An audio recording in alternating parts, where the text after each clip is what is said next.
கன்னி ராசி அன்பு சொந்தங்களுக்கு வணக்கங்க. எல்லாம் எப்படி இருக்கீங்க? நலமாகவும், வளமாகவும் வாழ அந்த பெருமாள வணங்கி இந்த வீடியோ பதிவ தொடங்கலாங்க. என்னம்மா எடுத்த உடனே கன்னி ராசிக்காரங்களுக்கு பெருமாள வழிபாடு செய்ய சொல்ற? எங்களுக்கு இஷ்ட தெய்வம் ஒண்ணு இருக்கு, குலதெய்வம் ஒண்ணு இருக்கு. அப்புறம் ஏன் நாங்க வந்து பெருமாள வழிபாடு செய்யணும்னு கேட்பீங்க. கன்னி ராசி. உங்களுடைய அதிபதி யாருங்க? புதன் பகவான். புதன் பகவானுக்கு உரிய தெய்வம் பெருமாள். ஸோ கன்னி ராசிக்காரங்க இஷ்ட தெய்வத்த வழிபாடு செய்யுங்க, குலதெய்வத்த வழிபாடு செய்யுங்க, எந்த தெய்வங்கள வேணா வழிபாடு செய்யுங்க. ஆனா கட்டாயம் பெருமாளையும் சேர்த்து வழிபாடு செய்யுங்க. ஏன்னா, உங்களுடைய அதிபதியுடைய பலம் தான் உங்களுக்கான பலம். சரிங்களா? அவரு பலமா இருக்குனாக்கா, பெருமாள வழிபாடு செஞ்சாலே புதன் பகவானுடைய அனுகிரகம் பரிபூரணமா கிடைக்கும்.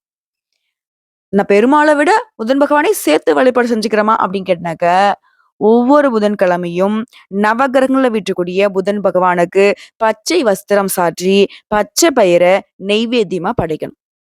அத வரக்கூடிய பக்தர்களுக்கு கொடுப்பதன் காரணமா புதன் பகவானுடைய அனுகிரகம் பரிபூரணமா கிடைக்கும். கன்னிராசி. அதி புத்திசாலிங்க. தெளிவான சிந்தனைக்கு சொந்தக்காரங்க. ஆனா, இவங்களுடைய வாழ்க்கையில கோட்ட விட்டுருப்பாங்க. இவங்களுடைய வாழ்க்கைக்கு கேர்லெஸ்.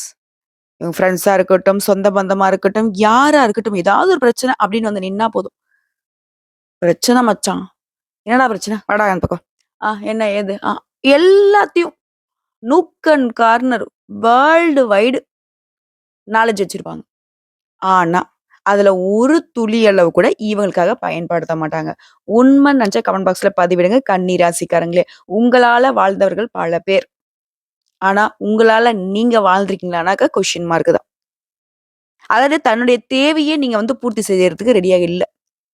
நமக்கு தானே பார்த்துக்கலாம். புரியுதுங்களா? ஆனா இவங்க பாசம் வச்சிருக்காங்க பார்த்தீங்களா ஒருத்தங்க, அவங்களுக்குன்னா உசுரையும் குடுப்பாங்க. இவ்வளவு அன்புக்கு கட்டப்பட்டவங்க தான் அந்த கன்னி ராசிக்காரங்க. சரிங்க. உங்கள பத்தி நான் சொல்ல வேண்டியது இல்ல. உங்களுக்கே நல்லா தெரியும். இருந்தாலும் சொல்ல வேண்டியது என் கடமை. உனக்கு என்னம்மா தெரியும்? பெருசா சொல்ல வந்துட்ட.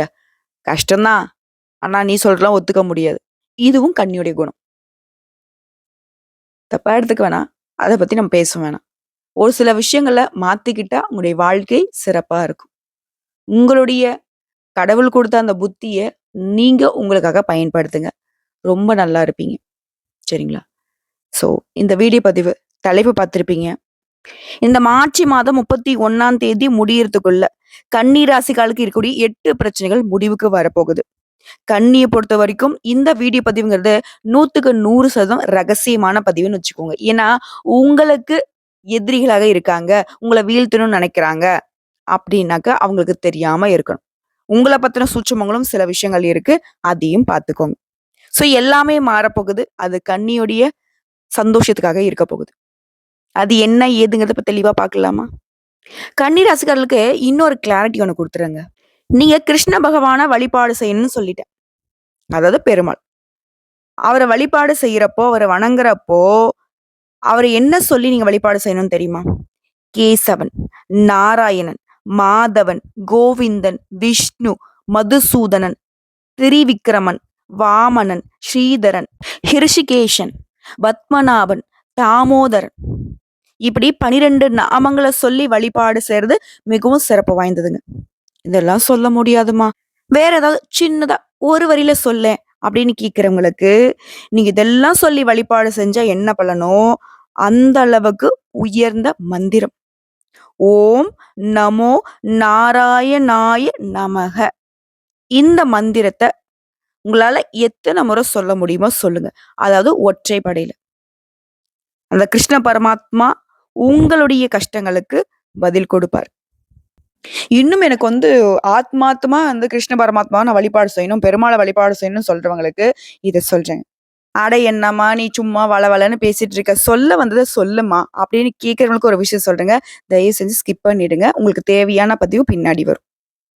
ஏன் சொல்றேன்னா, ஒரு சிலரால தெய்வத்த வணங்க முடியாது, மந்திரத்த சொல்ல முடியாது, தெய்வத்துடைய நாமத்த உச்சரிக்க முடியாதுன்ற பட்சத்துல, மத்தவங்க சொல்றதையாவது காதுல கேட்கிறதே உங்களுக்கு புண்ணியம் தாங்க.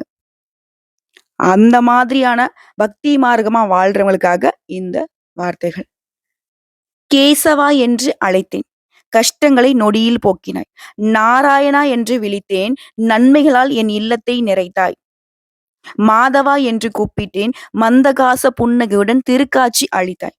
கோவிந்தா என்று அருளினேன். கோந்து போல என் நினைவில் ஒட்டிக் கொண்டாய். விஷ்ணுவே என்று கூவினேன். விண்ணளாவிய வண்ண கோலமாய் நின்றாய். மதுசூதனா என்று கதறினேன். மனம் எங்கும் மனம் போல் நிறைந்து வியாபித்தாய். திரிவிக்ரமா என்று விழித்தேன். திக்கெங்கிலும் நின்று என் பெயரை எதிரொலிக்கச் செய்தாய்.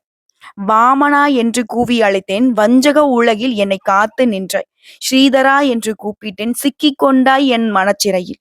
ரிஷிகேஷா என்று பரிதவித்தேன். ரீங்கரிக்கும் வண்டு போல உன்னை சுற்ற வைத்தாய். பத்மநாபா என்று விழித்தேன். பந்தங்களில் இருந்து என்னை மீட்டுக் கொடுத்தாய். தாமோதரா என்று அழைத்தேன். தர்மத்தின் தலைவனே நீயே என உணரச் செய்தாய். இப்பன்னிரு நாமங்களை நான் தினம் துதிப்பதால் பரந்தாமா நீ முக்தியை எனக்கு அளித்திடுவாய். புரியுதுங்களா? முன்னாடி சொன்ன ஒவ்வொரு 12 நாமத்திற்கான அர்த்தமே இதுதான். நீ என்னென்ன தெய்வத்துடைய நாமத்தை சொல்றீங்களோ அதற்கான பலன்கள் ஒவ்வொன்றா நான் இப்ப சொல்லியிருக்கேன். கேட்கறது உங்களுக்கு புண்ணியம் தான். சரிங்களா? ஏன்னா அந்த தெய்வம் மனசு வைக்காம இந்த வீடியோ பத்தி உங்க கண்ணுல படாது. இது வந்து சத்தியம். சரிங்க, இப்போ இந்த வீடியோ பதிவை பத்தி நான் பார்க்கலாம். கன்னி ராசி. கன்னி ராசியில கோடான கோடி பேர் இருப்பீங்க. எங்கேயோ பிறந்து, எங்கேயோ வளர்ந்து, ஏதோ ஒரு பேர்ல, ஏதோ ஒரு ஊர்ல இருப்பீங்க. உங்களுக்கு எப்படிங்க நான் பலன் சொல்ல முடியும்? பொது பலன்கள் கட்டாயம் சொல்ல முடியும். கன்னி ராசி, கன்னி ராசியில் இருக்கக்கூடிய உத்திர நட்சத்திரம் 2ஆம் பாதம், 3ஆம் பாதம், 4ஆம் பாதம், அஸ்தம் நட்சத்திரம், சித்திரை நட்சத்திரம் 1ஆம் பாதம், 2ஆம் பாதம். உங்களுக்கு எல்லாருக்குமே இந்த பலன்கள் பொருத்தமாகும். அது இல்லாம எப்படிம்மா நீ சொல்ற? எங்களுடைய ஜாதகம் உன் கையில இல்லையா அப்படின்னு கேட்கிறவங்களுக்கு, உங்களுடைய ராசியில எந்தெந்த கிரகங்கள் எங்கெங்க உட்கார்ந்துருக்காங்க, அவங்களோட குணாதிசயம் என்ன, அவங்க இருக்கக்கூடிய இடத்தின் காரணமா உங்களுக்கு எப்படிப்பட்ட பலன்கள் அமையும் பார்க்கலாமா? கிரக நிலையை பொறுத்த வரைக்கும் ராசியில மோசமான பாம்பு கிரகமான ராகு பகவானோட தம்பி கேது பகவான் உட்கார்ந்துருக்காரு. மா ரொம்ப மோசம்லாம் கிடையாது, நீ அப்படிலாம் சொல்லாத அப்படின்றவங்களுக்கு ஒரு விஷயம் சொல்றேன். இவங்க மோசமானவங்க கிடையாது. இவங்களால தனிப்பட்ட முறையில நல்லது எதுவும் பண்ண முடியாது. சரிங்களா? ஜாதகத்துல மத்த கிரகங்கள் ஏதாவது நல்ல அமைப்புல உட்கார்ந்திருந்தா இவங்க அதுக்கு ஒத்து ஊதுவாங்க. ஏன்னா இவங்க வந்து பாத்தீங்கன்னாக்கா நிழல் கிரகம், பின்னோக்கி நகரக்கூடியவங்க. புரியுதுங்களா? அடுத்ததான் ரண, ருண, ரோகஸ்தானத்தை பொறுத்த வரைக்கும் நவகிரகனுடைய முதல்வன்னு சொல்லக்கூடிய சூரிய பகவான், அவர் கூடவே தொழில்காரகன்னு சொல்லக்கூடிய சனீஸ்வர பகவான் உட்கார்ந்திருக்காரு. இதனால உங்களுக்கு எந்த மாதிரி சாதகம், பாதகம்? அடுத்து களத்திரஸ்தானத்தை பொறுத்த வரைக்கும் உங்களுடைய அதிபதி புதன் பகவானும், அவர் கூடவே உச்சபட்ச வாழ்க்கையை உயர்வாக தரக்கூடிய சுக்கிர பகவானும், அவர் கூடவே நம்ம முன்னாடி சொன்ன அதே பாம்பு கிரகமான ராகு பகவானும் கூட்டணியில உட்கார்ந்துருக்காங்க. சோ இது உங்களுக்கு சாதகமா, பாதகமா? அடுத்து பாகிஸ்தானத்தை பொறுத்த வரைக்கும் முழு சுபகிரகம் சொல்லக்கூடிய குரு பகவான் உட்கார்ந்துருக்காரு. அடுத்துதான் தொழில் ஸ்தானத்தை பொறுத்த வரைக்கும் செவ்வாய் பகவான் இருக்காரு. அவரு ஆனா வக்ரகதியில வலம் வந்துட்டு இருக்காரு. இதனால இனி வரக்கூடிய நாட்கள்ல கன்னி ராசிக்காரருக்கு தலைப்பிலே சொல்லியிருப்பேன். உங்களுக்கு இருக்கக்கூடிய 8 மிகப்பெரிய பிரச்சனைகள் முடிவுக்கு வரப்போகுது. அதுல விஷயம், எதை செஞ்சாலும் நமக்கு அது சாதகமா இத்தனை நாள் வரைக்கும் இருந்திருக்காது. நல்லாவே நமக்கு எல்லாம் முடிஞ்சு வர மாதிரி இருக்கும். உதாரணத்துக்கு சொன்னா, குடும்ப வாழ்க்கையா இருக்கட்டும், திருமண உறவா இருக்கட்டும், காதல் உறவா இருக்கட்டும், பிள்ளைகளுடைய யோகமா இருக்கட்டும், எதுவுமே சரியா இருந்திருக்காது. அந்த பிரச்சனை இப்ப முழுசா சரியாகுது. நீண்ட நாட்களாக இழுபறியாக இருந்த காரியங்கள் எல்லாமே சாதகமா முடிஞ்சு வர போகுது. விஷயம் சூப்பர். 2வது விஷயம், உடல் ஆரோக்கியம் படாத பாடு படுத்திருக்கும். ஆண்களா இருக்கட்டும், பெண்களா இருக்கட்டும், சின்னவங்களோ பெரியவங்களோ. சதா நேரமும் ஏதாவது ஒரு மருத்துவ செலவு வந்திருக்கும். மருந்து எடுத்துக்கிட்டே இருந்திருப்பீங்க. அந்த நோய் நீங்கி உடல் ஆரோக்கியம் உண்டாகுது. 2வது பிரச்சனை ஓவர். 3வது, எங்கேயாச்சும் போலான்னு பிளான் பண்ணியிருப்பீங்க. குடும்பத்தோடயோ, இல்ல ஃப்ரெண்ட்ஸோடயோ ஏதோ ஒண்ணு. எங்கேயுமே போக முடியாத மாரி இந்த பயணம் அப்படிங்கிற விஷயம் தடைப்பட்டுக்கிட்டே இருந்திருக்கும். அது இப்ப சரியாகுது. வெளியூர் பயணம் போயிட்டு வருவீங்க. குடும்பத்தோட போகறதுக்கும் வாய்ப்பு இருக்கு. நண்பர்களோடையும் நேரம் கழிக்க வாய்ப்பு இருக்கு சந்தோஷமா. 3வது விஷயம் உங்களுக்கு சாதகம். 4வது, தந்தை மூலம் மருத்துவ செலவா இருக்கட்டும், ஏதாவது ஒரு செலவு செஞ்சுக்கிட்டே இருந்திருப்பீங்க. இப்ப அவர் மூலம் உங்களுக்கு நடக்கூடிய அந்த பாதகமான விஷயம் சரியாகுது. அவரால இனி உங்களுக்கு உதவிதாங்க. 4வது விஷயம் ஓகே. அடுத்து 5வது விஷயம், தொழில் ரீதியா, வியாபாரம் ரீதியா. கன்னி ராசிக்காரரை பொறுத்தவரைக்கும் ஆண்களோ, பெண்களோ, சின்னவங்களோ, பெரியவங்களோ எந்த தொழில் செய்யுங்க, எந்த துறைகள் வேணா இருங்க. அதுல இத்தனை நாளா 10 பைசா லாபம் எடுத்துருக்க மாட்டீங்க. நஷ்டத்துக்கு தொழில் பண்ணியிருப்பீங்க. அப்பாவோட தொழிலு, அண்ணாவோட தொழிலு, தாத்தாவோட தொழிலு, குடும்பத் தொழிலு அப்படின்னு சொல்லிட்டு ஏதாவது ஒண்ணு. இல்ல நம்மளா வந்து கால் வச்சுட்டோம். இத வந்துட்டு நம்ம பின்வாங்குனா கஷ்டம், நஷ்டம் அப்படின்னு சொல்லிட்டு ஒரு மாதிரி புலம்பிட்டு இருந்த உங்களுடைய தொழில், வியாபாரம், உத்தியோகம் எல்லாமே இனி லாபத்தை நோக்கி பயணம் பண்ண போகுது. உங்களுக்கு லாபம் உண்டுங்க. அடுத்ததா அடுத்ததான் 6வதுங்க. புதுசா தொழில் தொடங்கணும். அது சம்மந்தப்பட்ட முயற்சிகள். ரொம்ப நாளா பிளானிங்லயே இருக்கும்மா. தாராளமா இப்ப செய்யலாம். அதற்கான உதவிகள் உங்கள தேடி வரும். இது மட்டும் இல்லைங்க. எது சம்மந்தமான உங்கள முயற்சிகளும் உங்களுக்கு சாதகமான நிலையை கொடுக்கும்.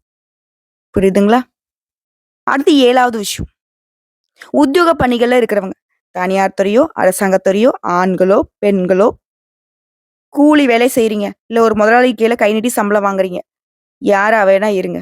உங்கள பொறுத்தவரைக்கும் அதுல இருந்த வேலைப்பளு, வீண் அலைச்சல் எல்லாமே மாறுது. குறிப்பா மேலதிகாரிங்க, கூட வேலை பார்க்குறவங்க, உங்களோட முதலாளிகள் ரொம்ப இடைஞ்சல் குடுத்துருப்பாங்க. அவங்கலாம் இப்போ உங்கள புரிஞ்சுப்பாங்க. நீங்க இல்லன்னா அந்த வேலையே நடக்காது. அந்த இடத்துல ஒண்ணுமே இல்லங்கிறத உணர்ந்துப்பாங்க. உங்களுக்கு ஆதரவா நடந்துப்பாங்க. அடுத்த 8வது விஷயம். குடும்பங்க. குடும்பம் தான் கன்னிக்கு வந்து உசுரு. குடும்பத்துல இருந்த பிரச்சனை.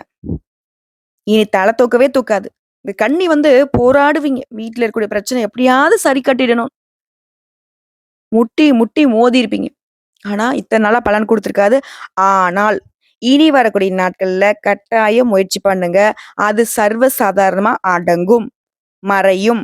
இனி தலை தூக்கறதுக்கு வாய்ப்பே இல்லாத மாரி போக போகுது. இப்ப பெருந்தொல்லையா இருந்த 8 பிரச்சனை உங்களுக்கு சரியாயிடுச்சு. அதெல்லாம் உங்களுக்கு சாதகமா இருக்கு. இருந்தாலும் ஒரு சில விஷயங்கள் நீங்க கவனமா இருக்கணும் இல்லையா? அது எந்தெந்த இடங்கள்னு சொல்றேன். அதையும் நோட் பண்ணிக்கோங்க. விஷயம் கன்னி ராசிக்காரங்களே நீங்க புத்திசாலி தான் நான் இல்லன்னு சொல்ல. ஆனா, அதீத சிந்தனைக்கு இடம் கொடுக்காதீங்க. வேலைய பத்தி யோசிக்கிறது, குடும்பத்த பத்தி யோசிக்கிறது, அத பத்தி யோசிக்கிறது, இத பத்தி யோசிக்கிறது. அடடடடா! வேண்டாம். ஸ்டாப். அளவா யோசிங்க. அதுவே உங்களுக்கு போதுமானது. அடுத்ததா, உறவுக்காரங்கிட்ட அனுசரித்து செல்வது உங்களுக்கும் நல்லது, அவங்களுக்கும் நல்லது. அடுத்து 3வது, பெண்கள பொறுத்தவரைக்கும் தடைப்பட்ட காரியங்கள்ல இருந்த தடைகள் நீங்கி சாதகமாக எல்லா வேலையுமே செஞ்சுக்க போறீங்க. அடுத்து கலைத்துறையில இருக்கிறவங்களுக்கு அன்பும், பாசமும் அதிகரிக்கும். அடுத்ததான் அரசியல்வாதிகளுக்கு. இது கொஞ்சம் கஷ்டமான விஷயம் தாங்க. ரொம்ப பிடிச்ச நண்பர்கள விட்டு பிரியறதுக்கான சூழ்நிலை வரலாம். அது சண்டையால இருக்கலாம். இல்ல இடம் மாறுதலாக இருக்கலாம். ஆனா, அத நீங்க சரி செய்யக்கூடிய விதத்துல தான் இருக்கும். கொஞ்சம் பார்த்துக்கோங்க. அதே மாரி உங்களுடைய பொருட்கள ரொம்ப கவனமா பார்த்துக்கணும். நகை நட்டோ, பணமோ, பர்ஸோ எதுவோ வண்டி, வாகனம், சொத்து பத்து, சொத்து சம்மந்தப்பட்ட டாக்குமெண்ட்ஸ் எல்லாத்தையும் பத்திரமா வச்சுக்கோங்க. உடைமைகள் மீது கவனம் தேவை. அதே மாரி உங்களுடைய வேலையிலுமே கவனம் தேவைங்க. அடுத்து மாணவர்கள பொறுத்தவரைக்கும் கல்வியிலும் எதிர்பார்த்த வெற்றி கிடைக்கும். பாடங்கள ஆர்வமா படிப்பீங்க. பெற்றோர்கள் வகையிலயும், டீச்சர்ஸ் உடைய வகையிலுமே உங்களுக்கு பாராட்டுகள் உண்டு. மேலும் சொல்லலாம், ஏற்றமான காலகட்டம். அதாவது கன்னிய பொறுத்தவரைக்கும் கஷ்டமான காலத்துல தான் இத்தன நாளா பயணம் பண்ணீங்க. அது வந்து கொஞ்ச காலமா ரொம்ப அதிகமா இருந்துச்சு இல்லையா? அந்த பிரச்சனை, கவலை இதுலருந்து முழுசா உங்களுக்கு வந்து விடுதலை கிடைக்க போகுது. அதே மாரி குடும்பத்துல இருக்கிறவங்க ஏதாவது ஒரு விஷயத்த சொல்லி உங்ககிட்ட தகராறு பண்ணிட்டே இருந்திருப்பாங்க. அந்த குடும்ப சண்டை, சச்சரவு மறையுது. உடல் ஆரோக்கியத்துல இருந்த அந்த பலவீன பிரச்சனை இப்ப சரியாகுது. உடல் ஆரோக்கியம் மேம்படுது. அதே மாரி உங்களுடைய எதிரிகள் எல்லாமே இனிமே உங்ககிட்ட அவங்க கவனமா இருக்கணும். ஏன்னா உங்கள வந்து எதிர்த்து அவங்களால போராட முடியாது. அது மாரி வீட்ல இருக்கக்கூடிய வயதானவங்களுடைய உடல் ஆரோக்கியத்தின் மீது அக்கறை தேவைங்க. அதே மாரி ஏதாவது அவசரமா முடிவு எடுக்கிறீங்க அப்டின்னா, அத சுத்தமா தவிர்த்துடுங்க. அது உங்களுக்கு செட்டே ஆகாது. புரியுதுங்களா? இப்ப இன்னும் விரிவா உங்களுடைய கிரக நிலையோட அமைப்ப வச்சு பலன் பார்க்கலாமா? அறிவுத்திறனை அள்ளித் தரக்கூடிய புதன் பகவானை அதிபதியா கொண்ட கன்னி ராசி அன்பர்களே. சூரிய பகவான பொறுத்தவரைக்கும் உங்க ஜாதகத்துல 6ஆம் இடத்துல உட்கார்ந்திருக்காரு. இந்த இடம்ங்கிறது குடும்பத்த குறிக்கும். குறிப்பா தாய், தந்தையருடைய ஆரோக்கியத்த குறிக்கும். அந்த வகையில தந்தையாருடைய ஆரோக்கியத்துல கவனம் தேவை. அதே மாரி நீங்க எதிர்பார்த்த இடங்கள்ல இருந்து உதவி கிடைக்கும். புதிய நண்பர்கள் உங்களுடைய தொழிலுக்கு தேவையான நன்மைகளை செய்வாங்க. சூரிய பகவான பொறுத்தவரைக்கும் ஆரோக்கியத்துல கை வச்சாலும் மத்த இடத்துல உங்களுக்கு சாதகமா நிக்கிறாரு. அடுத்து செவ்வாய் பகவான் 10ஆம் இடத்துல வராரு. உங்கள விட தாழ்ந்த ஒருத்தர்கிட்ட கீழ்ப்படிந்து நடக்கூடிய சூழ்நிலை வரத்துக்கு வாய்ப்பு இருக்கு. அதனால என்ன பண்ணணும்? நம்மளுடைய வேலை நம்ம கரெக்ட்டா இருந்துட்டோம் அப்டின்னா, மத்தவனுக்கு கை கட்டி பதில் சொல்ல வேண்டிய அவசியம் இல்ல. அதே மாரி உங்களுக்கு எதிரா இருந்தவங்களுடைய பலம் கூடுவதற்கும் வாய்ப்பு இருக்கு. மனசுல சஞ்சலம் அதிகமாகி தூக்கம் கெடுறதுக்கும் வாய்ப்பு இருக்கு. நம்முடைய செவ்வாய் பகவான் நமக்கு சாதகமா இல்ல. இவர சரி கட்டணும் அப்டின்னாக்க, ஒவ்வொரு செவ்வாய்க்கிழமையும் முருகப்பெருமானுக்கு செவ்வரளி மாலையிட்டு 6 தீபம் ஏற்றி வழிபாடு செய்ய, இந்த செவ்வாய் பகவானுடைய பாதிப்புலருந்து நம்மள பாதுகாத்துக்கலாம். அடுத்த புதன் பகவான் உங்களுடைய அதிபதி 7ஆம் இடத்துல இருக்காரு. உத்தியோகம் பார்க்கக்கூடிய இடத்துல உயர்வை கொடுக்கிறாரு. குடும்பத்துல சுபகாரியங்களை நடத்தி வைக்கிறாரு. இவர பொறுத்தவரைக்கும் செவ்வாய் பகவான் பண்ணக்கூடிய பாதகத்த இவரு சரி செய்யக்கூடிய விதத்துல உங்களுக்கு உயர்வை தராரு. அடுத்த குரு பகவான். இவர் உங்க ராசியில 9ஆம் இடத்துல உட்கார்ந்திருக்காரு. அரசாங்க வேலைகள் தடையில்லாம நடக்கும். தொழில்ல நல்ல ஆதாயம் கிடைக்கும். அடுத்து சுக்கிர பகவான் 7ஆம் இடத்துல உட்காராரு. பிடிவாத குணத்த கொஞ்சம் கைவிட்டுடுங்க. நீங்க எதிர்பார்த்த நன்மைகளும் சரி, எதிர்பாராத நன்மைகளும் சரி உங்களுக்கு வந்து சேரும். அதேபடி சந்தர்ப்பத்துக்கு தகுந்த மாரி கொஞ்சம் மாறிக்கோங்க. எதிரியுடைய அடையாளம் கண்டுபிடிக்க இது உங்களுக்கு உதவிகரமா இருக்கும். சுக்கிர பகவானும் சூப்பருங்க. உங்களுக்கு ரொம்ப சாதகம். அடுத்தது சனீஸ்வர பகவான். உங்க ஜாதகத்துல 6ஆம் இடத்துல உட்கார்றாரு. மேல் அதிகாரிங்கிட்ட விரோதம் பாராட்டாதீங்க. அவங்க என்ன சொல்றாங்களோ செஞ்சுருங்க. அவங்க வந்து என்ன சொல்றதுன்னா, வெள்ள காக்கா பறக்குதுன்னா கூட ஆமான்னு போட்டுடுங்க. அதே மாரி குடும்பத்துல சின்ன சின்ன தகராறு உண்டாகுறதுக்கு வாய்ப்பு இருக்கு. இதனால குடும்பத்துல இருக்கிறவங்கள அனுசரிச்சு நடந்துக்கோங்க. சனீஸ்வர பகவான பொறுத்தவரைக்கும் சின்ன ஒரு எச்சரிக்கை தான் குடுக்குறாரு. பெருசா பாதிப்பு இல்ல. அதே ராகு பகவான் 7ஆம் இடத்துல உட்கார்ந்திருக்காரு. கெட்டவங்களுடைய நட்ப வந்து கைவிட்டுடுங்க. பணம் விரயம் ஆகறதுக்கும், வீண் அலைச்சல் உண்டாகறதுக்கும் வாய்ப்பு இருக்கு. எல்லா விதங்களையும் உஷார். குறிப்பா பண விஷயத்துல. அடுத்ததா கேது பகவான். உங்களுடைய ராசியில 1ஆம் இடம். அனாவசியமான செலவு அதிகரிக்கிறதுக்கும், பணத்தட்டுப்பாடு உண்டாகுறதுக்கும் இவரு வேலை பார்க்குறாரு. அண்ணன், தம்பி 2 பேருமே உங்களுக்கு கொஞ்சம் மிரட்ட தான் செய்றாங்க. இவங்கள சரி கட்டணும் என்ன பண்ணணும்னா, ஒவ்வொரு வியாழக்கிழமையும் தேவி துர்க்கை அம்மனுக்கு தீபம் ஏற்றி வழிபாடு செய்ய உங்களுடைய துன்பங்கள் விலகும். இந்த ராகு கேதுவுடைய பிரச்சனைய அழகா சரி கட்டிடலாம். துர்க்கை அம்மனுக்கு தான் இவங்க வந்து அடங்குவாங்க. புரியுதுங்களா? இப்ப வரைக்கும் பார்த்தது பொது பலன்கள். இதுவே உங்களுக்கு இனி வரக்கூடிய நாட்கள் சிறப்பா இருக்க போகுதுங்கிறத உணர்த்தி இருக்கும். இப்ப நம்ம நட்சத்திர பலன்கள பார்க்கலாம். கன்னி ராசி. உத்திரம் நட்சத்திரம் 2ஆம் பாதம், 3ஆம் பாதம், 4ஆம் பாதம். சூரியன், சனி இவருடைய சஞ்சரிப்பினால நெனச்ச வேலைய நெனச்ச மாரியே நடத்தி முடிச்சுப்பீங்க. உடல்நிலை சீரா இருக்கும். உங்களுக்கு போட்டியாளர்கள் விலகி ஓடுவாங்க. சொத்து சுகம் வாங்குவீங்க. வசதி வாய்ப்புகள் பெருகுது. இது சம்பந்தப்பட்ட கனவுகளும் நனவாகுது. கோர்ட்டு கேஸ் வழக்குகள் உங்களுக்கு சாதகமா முடிஞ்சு வரும். அடுத்த அஸ்தம் நட்சத்திரம். குரு பகவானுடைய பார்வையினால உங்க மறைந்த செல்வாக்கு இப்ப வெளிப்பட போகுது. தொழில்ல போட்டியாளர்களை எல்லாமே வெல்லக்கூடிய நிலையை உண்டாக்கி குடுக்குறாரு. பணியாட்கள பொறுத்தவரைக்கும் எதிர்பார்த்த முன்னேற்றம் ஏற்பட போகுது. புதிய ஒப்பந்தங்கள கையெழுத்து போடுறப்ப மட்டும் கவனம் தேவை. அதே மாரி ஷேர் மார்க்கெட், ஆன்லைன் பிசினஸ் இந்த மாதிரியான விஷயங்கள்ல எச்சரிக்கை அவசியம். அடுத்து சித்திரை நட்சத்திரம் 1ஆம் பாதம், 2ஆம் பாதம். துணிச்சலுடன் செயல்படுவீங்க. புதிய சொத்து சேரும். குரு பகவானுடைய அருளாசினால நீ எடுக்கக்கூடிய முயற்சிகள் எல்லாமே வெற்றியாக மாறும். நெனச்ச வேலையை நெனச்ச மாதிரியே நடத்தி முடிச்சுப்பீங்க. உங்களுடைய உடன்பிறப்புகள் வழியிலயும் ஒத்துழைப்பு கிடைக்கும். குழந்தை பாக்கியத்துக்காக காத்துட்டு இருக்கவங்களுக்கு நல்ல தகவல் கிடைக்கும். இப்போ நட்சத்திர பலன்களுமே வந்துட்டு அருமையா இருந்துச்சு. இத தாண்டி உங்களுக்கு பரிகாரம்னு எடுத்துட்டோம்னாக்கா, பரிகாரம். அனுதினமும் நரசிம்மரை வழிபாடு செய்ய நன்மைகள் அதிகரிக்கும். 2வது பரிகாரம். வெள்ளிக்கிழமைகள் தோறும் அருகில் இருக்கக்கூடிய ஏதாவது ஒரு அம்மன் ஆலயத்துக்கு போயிட்டு வாங்க. மாலை நேரத்துல வீட்ல விளக்கேற்றி வைத்து அபிராமி அந்தாதியை படிப்பதன் காரணமா நிலைத்த செல்வம் செல்வாக்கு கிடைக்கும். 3வது பரிகாரங்க. தினமுமே பெருமாளை வணங்க வறுமை நீங்கி வாழ்வு வளம் பெறும். பகை விலகும். எதிர்ப்புகள் அகலும். இப்போ பொது பலன்கள் பார்த்தாச்சு, நட்சத்திர பலன்கள் பார்த்தாச்சு, பரிகாரங்களும் பார்த்தாச்சு. திரும்பவும் உங்களுக்கு நல்லது எது, கெட்டது எது பார்த்துடலாமா? உங்களுடைய ராசிநாதன் ராகுவோட இணைந்திருக்கிறது உங்க தோஷத்தை குறைக்குதுங்க. 6ஆம் இடத்துல சூரியன், சனி இவங்களுடைய இணைவு சிறப்பான விஷயம். இந்த 6ஆம் இடம்ங்கிறது உங்களுக்கு வெற்றியை தரக்கூடிய இடம். ஸோ நன்மைகள் மட்டுமே நடக்கும். தொழில் வியாபாரத்துல முன்னேற்றம் உண்டு. சுபகாரியங்கள்ல இருந்த தடைகள் விலகுது. கடன் சுமைகள் குறையுது. எல்லா தொழில்களுமே சிறப்பா நடக்கும். சுறுசுறுப்பு அதிகமாகும். காரிய தடைகள் விலகுது. வருமானம் போதிய அளவுக்கு கிடைக்கும். திருமண வரன் கைகூடும். திருமணத்துக்காக இயங்கிக்கிட்டு இருக்க பெண்களுக்கு குழந்தை பாக்கியம் கிடைக்கும். அரசியல்வாதிகளுக்கு செல்வாக்கு உயருது. பொது வாழ்க்கையில கௌரவம் அதிகமாகுது.